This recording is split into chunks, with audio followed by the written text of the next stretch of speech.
સુરતમાં ફરી એક નરાધમે માસૂમ બાળકીને હવસની શિકાર બનાવી હતી। 52 વર્ષના આડેદે 7 વર્ષની બાળા સાથે દુષ્કર્મ કરતા પોલીસે નરાધમને ઝડપી પાડ્યો હતો।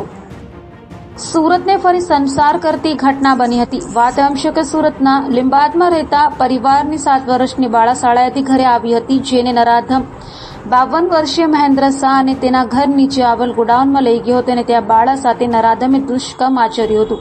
બનાવને લઈ બાળાએ માતાને જાણ કરતા માતાએ પોલીસ ફરિયાદ કરતા પોલીસે ગણતરીના કલાકોમાં જ નરાધમ 52 વર્ષીય મહેન્દ્ર શાહને ઝડપી પાડી સળિયા પાછળ ધકેલી દીધો હતો। સ્ટેશન વિસ્તારમાં રહેતા એક બેને આવી અને ફરિયાદ નોંધાવી હતી કે એમની નાની દીકરી સાથે એમના જ પડોશમાં રહેતા એક વ્યક્તિએ અડપલા કર્યા હતા દીકરીના, એને સૃષ્ટિ વિરુદ્ધનું એના સાથે કૃત્ય પણ કર્યું હતું અને જે બાબતને લઈને જ્યારે દીકરીએ આ બેનને જાણકારી આપી તો બેને પોલીસ સ્ટેશનમાં આવી અને ફરિયાદ નોંધાવી હતી। પોલીસે આ બાબતને ગંભીરતાથી લઈ તરત જ એક્શનમાં આવી હતી અને તરત જ જે આરોપી છે એને પકડી પાડ્યો હતો।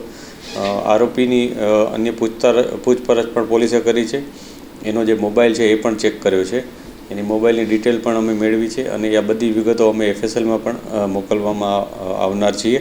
આ ઉપરાંત જે નવી જે ભારતીય ન્યાય સંહિતાની કલમો છે કે જેમાં 64(2), 65(2), 351 વગેરે મુજબની કલમ ઉપરાંત પોક્સોની કલમ 3, 4, 6 વગેરે કલમો ઉમેરીને આ ગુનો દાખલ કરવામાં આવ્યો છે અને આ ઉપરાંત જે દીકરીનું સ્ટેટમેન્ટ હોય છે એ પણ લેવામાં આવનાર છે, જે BNSSના નવા નિયમો અનુસાર લેવામાં આવનાર છે।